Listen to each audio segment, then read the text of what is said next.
BJP ಏನ್ ಮಾಡ್ತಾರೆ? BJP ಅವ್ರ ಮೇಲೆ ಪ್ರತಿಭಟನೆ ಮಾಡ್ತಾರೆ. ಅವರ ಅಗ್ರಿಕಲ್ಚರ್ ಮಿನಿಸ್ಟರ್ ಮೇಲೆ, ಅವರ ಫರ್ಟಿಲೈಸರ್ ಮಿನಿಸ್ಟರ್ ಮೇಲೆ ಅವರು ಪ್ರತಿಭಟನೆ ಮಾಡಬೇಕು. ನಮ್ಮ ಮೇಲೆ ಯಾಕೆ ಮಾಡ್ತಾರೆ? ಗೊಬ್ಬರ ನಮ್ಮತ್ತಿದೆಯಾ?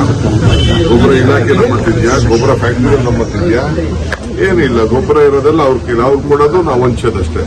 ನಾವು ಹಂಚೋದ್ರಲ್ಲಿ ಏನಾದ್ರು ತಾರತಮ್ಯ ಮಾಡಿದ್ರೆ ಎಲ್ಲ ಲೆಕ್ಕ ಇದೆ. ಯಾವ ಸೊಸೈಟಿಗೆ ಎಷ್ಟೆಷ್ಟು ಗೊಬ್ಬರ ಬಂದಿದೆ, ಯಾವ ಡಿಸ್ಟಿಕ್ ಗೊಬ್ಬರ ಬಂದಿದೆ, ಎಲ್ಲ ದಾಖಲೆ ಇದೆ. ಎಲ್ಲ ಪರಿಶೀಲನೆ ಮಾಡಿ ಎಲ್ಲರಿಗೂ ನೋಡ್ತೀವಿ. ಪಾಪ ನಾವು ರೈತರಿಗೆ ಸಹಾಯ ಮಾಡಬೇಕು ಅಂತ ಹಿಂದೆ ಗೊಬ್ಬರ ಕೊಡಕ್ಕಾಗದೆ ಸರ್ಕಾರ ಇದ್ದಾಗ ಗುಂಡಾಕ್ಸಿದ್ರು. ನಾವು ಯಾವ ಕಾರಣಕ್ಕೂ ಆ ಕೆಲಸಕ್ಕೆ ಹೋಗಿಲ್ಲ, ನಾವು ಹೋಗುದಿಲ್ಲ. ಸರ್, ಇವತ್ತು ಸಿಎಂ ಜಿಲ್ಲಾವಾರು ಸಭೆಯನ್ನ ಮಾಡ್ತಾ ಇದ್ದಾರೆ. ಬೆಂಗಳೂರಿನ ಶಾಸಕರ ಸಭೆಗೆ ಇನ್ನೂ ಕೂಡ ಸಮಯ ನಿಗದಿ ಮಾಡಿಲ್ಲ. ಯಾಕೆ ಸರ್ ಈ ಸಭೆಗೆ ತಮಗೆ ಚರ್ಚೆ ಆಗ್ತದೆ ಸರ್? ಚರ್ಚೆ ಏನು ಅವಶ್ಯಕತೆ ಇಲ್ಲ. ಸಿಎಂಗೆ ಏನು ಅಧಿಕಾರ ಇದೆ, ಅಧಿಕಾರನ ಅವರು ಪ್ರಯೋಗ ಮಾಡಿಕೊಂಡು ಕೆಲ ಎಂಎಲ್ಎಗಳಿಗೆ ಕೆಲವು ಸಮಸ್ಯೆಗಳನ್ನ ಕೇಳಲಿಕ್ಕೋಸ್ಕರ ನಮ್ಮ ಸಚಿವಾಲಯ ಸಾಹೇಬರು ಅನೇಕ ವಿಚಾರಗಳನ್ನು ಅವ್ರ ಗಮನಕ್ಕೆ ತಂದಿದ್ದಾರೆ, ಎದುರುಗಡೆ ತಂದಿದ್ದಾರೆ, ಕರೆದು ಮಾತಾಡಿದ್ದಾರೆ. ತಪ್ಪೇನಿಲ್ಲ.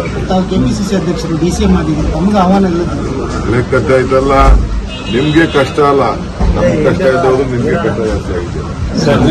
ಎಲ್ಲ ಸಭೆಯಲ್ಲೂ ನೀವು ಸಿಎಂ ಡಿಸಿಎಂ ಒಟ್ಟಿಗೆ ಸಭೆಯಲ್ಲಿ ಇರ್ತಾ ಇದ್ರಿ. ಆ ಕಾರಣಕ್ಕಾಗಿ ಈ ಸಭೆಗೂ ತಾವು ಇರಬೇಕಿತ್ತು ಅಂತ ಬಯಸುತ್ತಪ್ಪ ಅಂತ. ನನಗೆ ಟುಡೇ ಚೀಫ್ ಮಿನಿಸ್ಟರ್ಸ್ ನನಗೆ meeting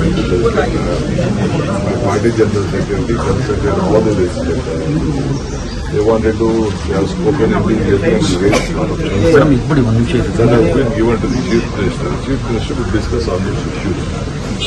As far as Bangalore is concerned, we have a separate agenda for it.